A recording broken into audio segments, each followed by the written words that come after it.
అరే బాబు లోకేష్మా, నీ మాటలు వింటా ఉంటే నవ్వు వస్తూ ఉందిరా. వచ్చి ఇక్కడ జగన్ గారి మీద ఒక పెద్ద సవాలు విసిరి వెళ్ళిపోయావు కదా. మహిళల్ని జగన్ గారు అవమానం చేశారా? భారతి గారు చెప్పాలా సమాధానం? ఆయన పిల్లలు చెప్పాలా? మరి మహిళల మీద మీరు ఇప్పటి వరకు చేస్తున్న ట్రోలింగ్స్ మేమందరం కూడా దాంట్లో బాధితులమే కదా. ఇక్కడున్న వాళ్ళందరి మీద మీ ఐటీడీపీలో చేసినటువంటి ఘోరమైన ట్రోలింగ్స్, మా భారతమ్మ మీద చేసినటువంటి, వాళ్ళ పిల్లల మీద చేసినటువంటి వీటి గురించి మాట్లాడరా ముందు. నువ్వు ఎందుకు పనికిరానటువంటి నువ్వు ఈరోజు మీ తండ్రిని అడ్డం పెట్టుకొని ఇష్టం వచ్చినట్టుగా నీచమైనటువంటి ఈ ఐటీడీపీ ద్వారా సోషల్ మీడియాలో విచ్చలవిడిగా మహిళల మీద నడుపుతూ మీ హోంమంత్రిని ఏదో అన్నారంట. మీ హోంమంత్రి ఏ ఒక్క కేసు అయినా పట్టించుకుంటా ఉందా? మహిళల మీద ఇన్ని అత్యాచారాలు, ఇన్ని అన్యాయాలు రాష్ట్రంలో ఎప్పుడూ జరగనంత ఘోరంగా నిమిషానికి ఒక రేపు జరుగుతూ ఉందే. మరి అట్లాంటి వాడిని గురించి మీ హోమ్ మినిస్టర్ ఒక్కసారైనా స్పందించారా? దోషుల్ని శిక్షించారా? మీరా నీతులు చెప్పేది జగన్మోహన్ రెడ్డి గారికి? అలాగే నిన్న కాక మొన్న డిఎస్సి గురించి ఏం మాట్లాడుతున్నావు నువ్వు? సిద్ధంగా ఉన్నానని చెప్పావు కదా. మేము వచ్చాం కదా, మహిళలు వచ్చాం, మా నాయకుడు అక్కర్లా. ఈరోజు మేమందరం ఉన్నాము, మేము సమాధానం చెప్తాంరా. మీరు ఇచ్చినటువంటి జీవోలే ఎంత దారుణంగా మీరు మోసం చేశారో.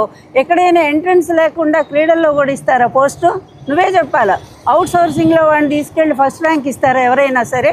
ఇట్లాంటి పిచ్చి వ్యవహారాలు, పేపర్ లీక్ అయితే ఆ లీక్ దగ్గర నుంచి కూడా ఇప్పటి వరకు కూడా ఒక్కో డిఎస్సి ఉద్యోగానికి 15 లక్షలు నువ్వు తీసుకున్నావనే మాట వాస్తవము.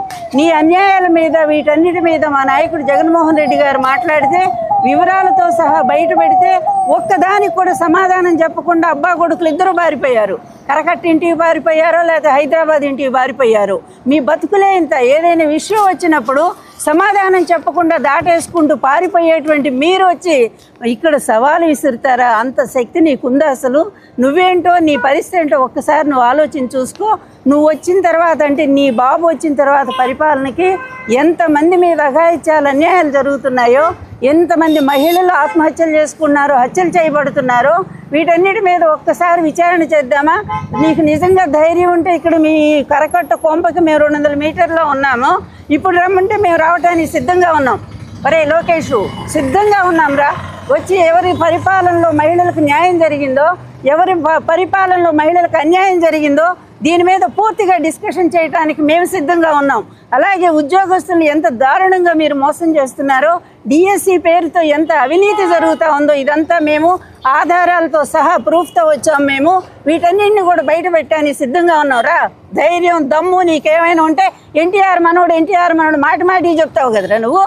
ఎన్టీఆర్ మనవడువా నువ్వు? పిరికివాడివి నువ్వు, ఉత్తర కుమారుడు. అట్లాంటి వాడు వచ్చి మా మీద ఛాలెంజ్ చేయడానికి నీకు కొంచెమైనా సిగ్గుండాలని చెప్పి మేము హెచ్చరిక చేస్తూ ఉన్నాము. మన కుప్పం అప్పుల అప్పారావు, మన ప్రస్తుత గౌరవ ముఖ్యమంత్రి చంద్రబాబు నాయుడు గారు, మన పాయకరావుపేట పాపమ్మ, మన హోమ్ మినిస్టర్ గారు మంగళపూడి అనిత గారు, అలాగే మన పీపీపీ పిఠాపురం పీఠాధిపతి పవన్ కళ్యాణ్ గారు, అలాగే మంగళగిరి మాలోకం గారు, మన పేపర్ లీకేష్ నారా లోకేష్ గారు. అసలు ఏంటో వీళ్ళ గురించి వీళ్ళు ఏమనుకుంటారు అర్థం కాదు. కానీ ఇందాక మేము ఆఫీస్లో కూర్చుని టీవీ చూస్తుంటే బ్రేకింగ్ న్యూస్లో చూసామన్నమాట. ఏంటి 200 మీటర్ల దూరంలో ఉన్నాము, అసలు సవాల్ విసురుతున్నాం వైఎస్ జగన్మోహన్ రెడ్డి గారికి. అసలు వైఎస్ జగన్మోహన్ రెడ్డి గారు ప్రెస్ మీట్ పెట్టి అడిగిన డిఎస్సికి సంబంధించిన ఏ ఒక్క ప్రశ్నకైనా మీ దగ్గర సమాధానం ఉందా? పేపర్ లీకేష్ లోకేష్ గారు, విద్యాశాఖ మంత్రి గారు, ఫ్యాక్టర్ సీఎం, మీ దగ్గర దానికి ఒక్క ప్రశ్న కూడా సమాధానం లేదు. కానీ మీరు ఈ రోజున జగన్మోహన్ రెడ్డి గారికి సవాల్ విసురుతారా? మరి ఏ సవాల్ విసిన వాళ్ళు ఇక్కడ ఉండాలి కదా. వచ్చాను అది జగన్మోహన్ రెడ్డి గారుగా కౌశల్గా మా పార్టీలో ఉన్న మహిళలు కాదు, మహిళా కార్యకర్తలు కాదు, వాళ్ళు నేను అడుగుతున్నా మిమ్మల్ని ప్రశ్నలు. అసలు ఒక్క ప్రశ్న కన్నా మీ దగ్గర సమాధానం ఉంటే ఓపెన్ ఛాలెంజ్. మేము ఇక్కడే ఉంటాం, ఇలాగా పారిపోము, ఇక్కడే ఉంటాము, భారతమాత విగ్రహం దగ్గర ఇక్కడే ఉంటాము, మీరు రండి, మనం మాట్లాడుకుంటాం. డిఎస్సి కన్వీనర్ని ఎందుకు పక్కన పెట్టారు? ఎస్సీఆర్టీ పూర్తి అధికారుల అప్పగించడంలో అసలు మొదలైంది. కీలకమైన ప్రశ్న పత్రాల తయారీ ప్రక్రియ గురించి కూడా డౌట్లు ఉన్నాయి. అలాగే అవుట్ సోర్సింగ్ ఉద్యోగులకు ఎలా అప్పగిస్తారండి? పేపర్ లీక్ ఇది నిదర్శనం కాదా? మళ్ళీ పేపర్ లీక్ గురించి మాట్లాడితే హారిజాంటల్ ప్యాటర్న్ అర్థం కాలేదు అని చెప్తారా? హారిజాంటల్ ప్యాటర్న్ అర్థం కాకపోవడానికి వాళ్ళేమో మన అభివృద్ధి లాగా టెస్ట్ ఫెయిల్, ఇంటర్ పాస్ ఇది కాదండి. ఒకేసారి ఒకరు చదువుకున్న వాళ్ళు కాదు, వాళ్ళందరూ వెల్ ఎడ్యుకేటెడ్ పీపుల్. వాళ్ళందరికీ హారిజాంటల్ ప్యాటర్న్ తెలుసు, వర్టికల్ ప్యాటర్న్ తెలుసు, ఎగ్జామ్స్ ఎలా రాయాలో తెలుసు. తప్పు వాళ్ళలో లేదు, మీలో ఉంది. మీ ప్యాకేజీల కోసం మీరు అమ్ముడుపోయి మీ ఇష్టం వచ్చినట్టు మెగా డిఎస్సీని దగా డిఎస్సీగా మార్చేసి జగన్మోహన్ రెడ్డి గారు అడిగే ప్రశ్నలకు మీరేం సమాధానాలు చెప్పకుండా ఈ రోజు మీరు వచ్చి 200 మీటర్ల దూరంలో ఉన్న జగన్మోహన్ రెడ్డి గారు రావాలి అంటే ఆయన దాకా అవసరం లేదు. ఇప్పుడు మేము అడుగుతున్నాక చెప్పండి, మేము ఇక్కడే ఉంటాం, రండి మాట్లాడి. ఇవాళ లోకేష్ బాబు గారు చాతగాని ఒక మంత్రిగా మిగిలిపోయింది కాకుండా నిసిగ్గుగా ఈడుకొచ్చి కాలువలకి అసలు కాలువలు ఓపెన్ చేయడానికి నువ్వు ఎందుకు వచ్చావు, నీకు ఏ శాఖ? సరే మేము ఇక్కడికి వచ్చి చూసాము, సవాల్ విసిరాడు కదా, మరి అంత దమ్మున్న నాయకుడు కదా సవాల్ విసిరాడని మేము వస్తే పారిపోయావు. సో పారిపోయే దానికి నువ్వు ఎందుకు సవాల్ విసిరావు? లేవు నీకు నిజంగా అంతగా జగన్మోహన్ రెడ్డి గారి కోసం మాట్లాడతానంటే రండి, ఓపెన్ చేస్తాం, డోర్లు ఓపెన్ చేస్తాం. మీలాగా భయపడే తరం కాదు మాది. కరకట్టకి దగ్గరలోనే ఉన్నాం, 200 మీటర్లో. అరే అప్లోడ్ చేసినాడికి ఫస్ట్ ర్యాంక్ ఎందుకు వచ్చిందయ్యా అంటే సమాధానం చెప్పు. చిన్న బిడ్డలకి బుక్స్, లేకపోతే చిన్న బిడ్డలకి బెల్ట్లు, చిన్న బిడ్డలకి షూలు, ఇవి ఎందుకు ఇవ్వలేకపోతున్నావు అంటే దానికి సమాధానం చెప్పు. నువ్వేమో హోంశాఖకి సపోర్ట్ మాట్లాడతావు, ఆమెమో నీకు సపోర్ట్ మాట్లాడుతుంది. ఏంది మీరిద్దరు నాకు అర్థం కావటం లేదు. ప్రపంచంలో ఏ రాజకీయ చరిత్రలో ఇన్ని సంవత్సరాలలో ఇంత ఘోరమైనటువంటి ఆడబిడ్డకు అన్యాయం జరిగినా కూడా సిగ్గు లేకుండా ఇవాళ నీట్గా వచ్చేసి సవాలు విసిరేస్తున్నారు అని అంటే మరి వచ్చాం కదా. మహిళలం చాలు నీకు సమాధానం చెప్పడానికి, మహిళలే ఇప్పుడు ఇక్కడే ఉంటాం. నువ్వు వచ్చి దమ్ముంటే నువ్వు సమాధానం చెప్పగలిగితే వచ్చి సమాధానం చెప్పు. నీ మంత్రి శాఖకి నువ్వేమన్నా న్యాయం చేయగలిగితే చెయ్యి. నీ ర్యాంక్ ఎక్కడుంది? ఎక్కడో ఉన్నావు, టాప్ 5లో కూడా లేవు. ఎక్కడో ఉండి నువ్వు ఇవాళ వచ్చి మాట్లాడుతుంటే ఎలా ఉంటుంది అంటే నీ శాఖ తప్ప అన్ని శాఖలు మాట్లాడుతున్నావు. దయించి చిన్న బిడ్డల యొక్క కూడు విషయంలో, చిన్న బిడ్డల యొక్క బట్ట విషయంలో మాత్రం చిల్లర రాజకీయాలు చేయక లోకేష్ బాబు గారు. మీరు చేసిన అన్యాయాలన్నింటినీ బయట పెడుతుంటే మీకు ఈ రోజు ఎంత బాధ వస్తుంది. డిఎస్సీలో మీరు చేసిన మోసాలు మీకు తెలుసు. ఎక్కడ అథారిటేటివ్గా లేని స్పోర్ట్స్ సర్టిఫికెట్ ఎవరిస్తారండి? గ్రిగ్లో కానీ స్పోర్ట్స్లో కానీ స్టేట్లో కానీ ఆడినప్పుడు ఇస్తారు. అది కదా అథారిటేటివ్గా తీసుకోవాలి. అది కాకుండా మంత్రులు ఎవరైనా నచ్చి ఒక సర్టిఫికెట్ ఇస్తే ఒక ప్యాకాట్కి ఒక ఉద్యోగం, ఇవన్నీ కూడా మీరు చేసి డిఎస్సీలో కనీసం అక్కడ కలెక్టర్ ఆఫీసులో దాన్ని అక్కడ ప్రకటన ఉంచాలి.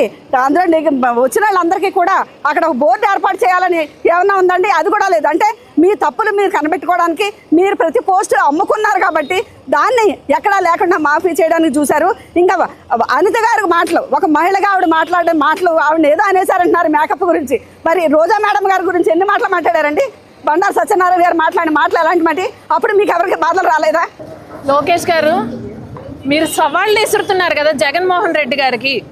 జగన్మోహన్ రెడ్డి గారి దాకా అవసరం లేదు. మహిళలు మేము వచ్చాం, మేము అడిగిన ప్రశ్నలకు సమాధానం చెప్పండి. పిల్లలకి యూనిఫామ్స్ అన్నారు, యూనిఫామ్ ఇచ్చారు కానీ షూస్ ఇవ్వలేదు. బుక్స్ అన్నారు, టెక్స్ట్ బుక్స్ ఇచ్చారు కానీ నోట్ బుక్స్లు ఇవ్వలేదు. సవాళ్ళు అనేవి అలాంటి వాటిలో తీసుకోండి, వాటిని పిల్లలకి ఎలా అందించాలి అనే దాంట్లో మీ బుద్ధి అనేది చూపించండి.